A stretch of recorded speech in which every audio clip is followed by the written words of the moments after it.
Let me tell you something strange about validation. It doesn't feed your soul, it feeds your emptiness. Humans are addicted to the very people who make them feel unseen. We chase those who ignore us and we ignore those who actually care. It's not logic, it's wiring. Think about it. A text from someone who barely replies keeps you thinking for hours. But a good morning message from someone loyal, you double tap it and move on. Why? Because deep down your mind isn't searching for love, it's searching for closure. And attention from someone unavailable feels like unfinished business, a puzzle your brain refuses to stop solving. Psychologists have studied this for decades. It's called the intermittent reward effect. The same principle betting sites used to keep gamblers hooked. When reward comes sometimes, not always, the brain releases more dopamine. You don't get addicted to reward itself, you get addicted to the anticipation of it. When someone gives you attention inconsistently, replying one day, vanishing the next, your brain treats it like a aviator. You keep placing your bet, waiting for the next hit of validation. Neuroscientist Robert Sapolsky once said, unpredictable rewards is the most addictive form of reinforcement known to man. And that's exactly what emotional inconsistency is.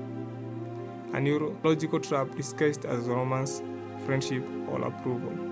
It's not just about chemistry, it's ego. Friedrich Nietzsche wrote, he who despises himself still respects himself as one who despises. Even when we are humiliated, our ego finds a meaning in the pain. When someone rejects you, you don't just feel hurt, you feel unfinished. Your ego whispers, if I can make them like me, I will prove I'm enough.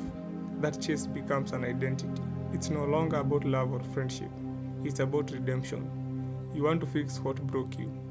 But he also warned, the will to power, when directed inward, becomes self-destruction. You end up fighting yourself, not the other person.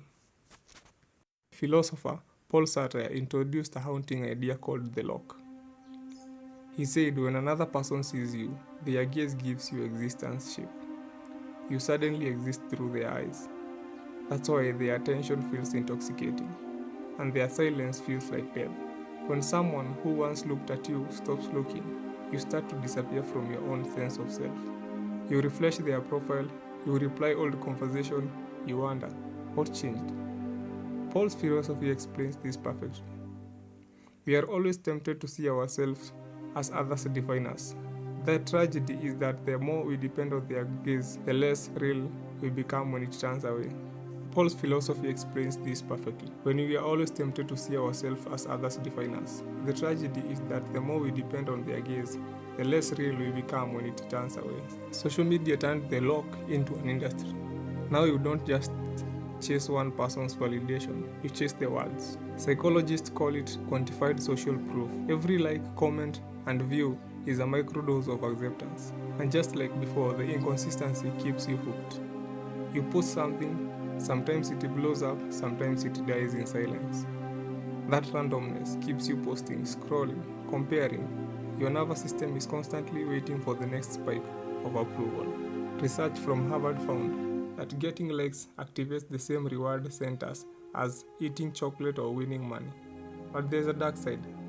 The more we rely on those hits, the weaker our internal validation system becomes. Attention becomes a currency, and scarcity increases its value. That's why people who act unavailable appear more attractive. It's not because they are better, because scarcity amplifies desires. Economist Dan Ali showed in his experiment that people overvalue things that are rare or hard to obtain, even if they have less actual value. The same principle applies to human emotion. So, when someone's attention is rare, your mind subconsciously assigns it higher value, even if it's toxic, inconsistent, or fake. How do you escape this trap? By learning to give yourself what you keep begging for. Psychologists call it self-validation, the ability to recognize your own feeling without needing external approval. Start by noticing the pattern: who makes you feel small, who makes you question your worth, and why do you keep going back. Journaling, solitude, meditation, these aren't cliches. They help your brain detach pleasure from inconsistency and rebuild it around peace and self-trust. Stoic philosopher Marcus Aurelius once wrote, man's worth is measured by the worth of what he values. If you value peace, chaos loses its grip.